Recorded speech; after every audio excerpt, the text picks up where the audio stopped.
Petrocelli. Okay, your history buffs will know Petrocelli. But so they maintained their professional friendship the whole time. So when I left the show on year 7, Leonard called up Tom Miller. And because of the fun that Larry and I would always have, Leonard called up Tom Miller and said, "I got a scoop for you. One of my stars is leaving the show, and I think he would be great in one of your comedies." And Tom Miller said, "Larry Hagman's leaving Dallas?" Had no idea that it would be me. And so when Leonard said, "No, Patrick Duffy," and they basically said, "But he's not funny," so they sent over my gag reel, the Dallas gag reel. So fade out, fade in after a year. But then I came back on Dallas. They were going to do a series with me, Tom Miller and Bob Oyette, about a fire company, sort of like Taxi, but a firehouse, okay, called Mixed Company, okay. And we were all set to produce this, and I was going to star in it and things. And then they asked me back on Dallas. I went back on Dallas, so that whole project was canceled. 5 years later, when everybody knew that Dallas was being canceled, Tom Miller and Bob Oyette immediately called up and said, "We have this idea, and we want you to do it." And I walked in, and there's Suzanne Somers, and we did Step by Step for 7 years. What's it like working with Suzanne Somers? Well, first of all, understand on a half hour, you're always on a soundstage. It's a wonderful work situation. You're on a soundstage, you drive in the morning, people make you breakfast, you go up to your dressing rooms. If you're successful, you decorate your dressing room any way you want to, and it becomes your little hideout. It's wonderful.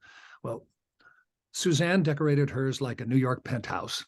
I decorated mine like my ranch in Oregon, but we were never in there, because we were always sitting side by side on our chairs down on the soundstage, just tucking away, nattering away all the time. And they knew where to find us every minute of the day, because we never shut up.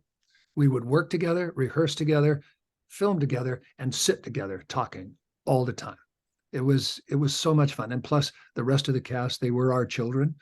They, I to this day am completely in love with my daughters on that show. Christine Lakin is like a daughter. Stacy Keenan, so like a daughter to me.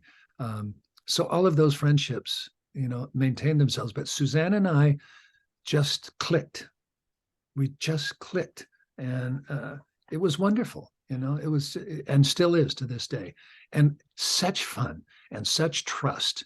I've had people, every job I've had, I've not known how it worked.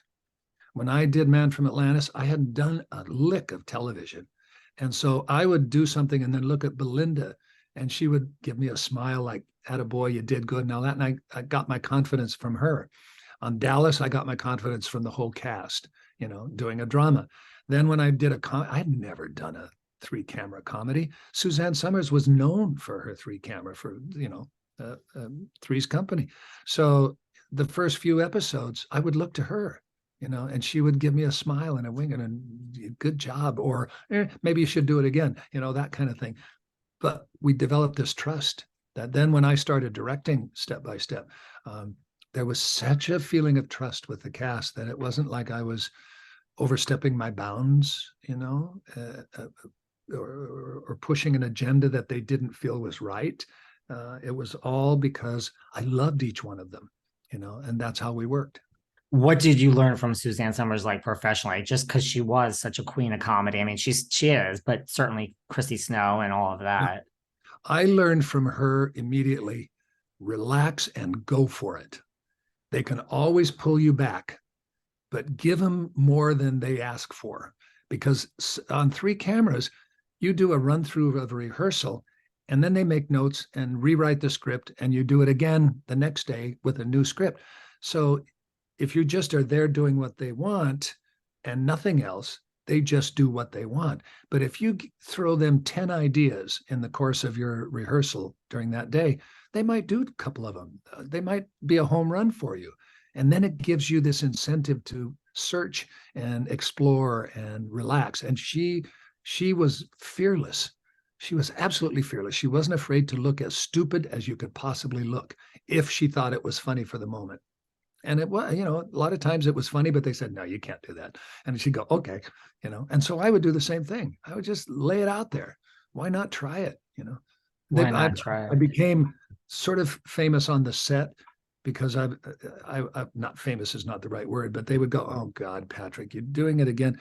It was that I would do a nose bump every time I could, and it became a cliche. I knew they weren't going to use it, but I would do it all the time. They would just go, no, I could see the rows of the writers and producers. You know, there's usually about a dozen chairs right in front of the set while you're rehearsing and running the show. And I would do a nose bump, and literally 10 out of 12 people would go, no, we can't, you know, but it became a thing, but it helped ease any, not tension, is there wasn't tension, but just it gave even the young people permission to do a little more, you know, to not feel like, oh, I don't know if I should do this. I said, go ahead and do it. They can only tell you no. Let's do Right. it. Try it once. So it was a wonderful 7 years. What about the TNT Dallas reboot in 2012? Like, were you all yeses, like you, Larry, and Linda? Was there any hesitations in, revisiting these iconic characters? We might get it wrong. Well, two things come into play with that. One is when Dallas ended, we realized that the three of us, Larry, Linda, and myself, as much as we loved each other, loved being together, we would never work together again. Because what you said earlier on in this podcast was when I walk in the door, when Haggy walks in the door, when Linda walks in the door, the viewing audience goes, oh, there's Bobby and JR and Sue Ellen. And if we walk in together, there's just no way that we could be anything other than those three. So we thought, yeah, never going to work. And over the years, we have been given scripts. You know, a lot of people wanted to redo Dallas, you know, so they'd submit a script and they were god awful. Almost all of them were just horrible. No one understood the show. And Leonard was dead by then, so he couldn't, you know, be involved. So we have basically resigned ourselves to the fact that we wouldn't work together. Then we got a notification that TNT is looking to do it. And they have this writer producer named Cynthia Sidra, who's written a script. Would you read it? And, you know, Larry, Linda, and I, anytime anything happens, we're on the phone together. No decision is made unilaterally. We do it as a team, and we always have. And so we got together and said, yeah, let's read the script. And as soon as we read it, let's talk. So we all got the scripts. We read it. I was in Oregon. Larry was in Malibu. Linda was in Canyon Country or someplace. And literally put down the script. And within a half hour, we were on the phone together. It was the best Dallas script that we'd read since Dallas. And we said, we should get serious about this. Let's open it up. So that's why the show was picked up, because they knew that if the three of us didn't do it, it wouldn't get done. And when the three of us said, absolutely, we should do it. And the first script was terrific. Her ear was really good. Mike Robin was the other executive producer. He's a brilliant filmmaker and a real his film logic in terms of character and stuff when it's being depicted is phenomenal.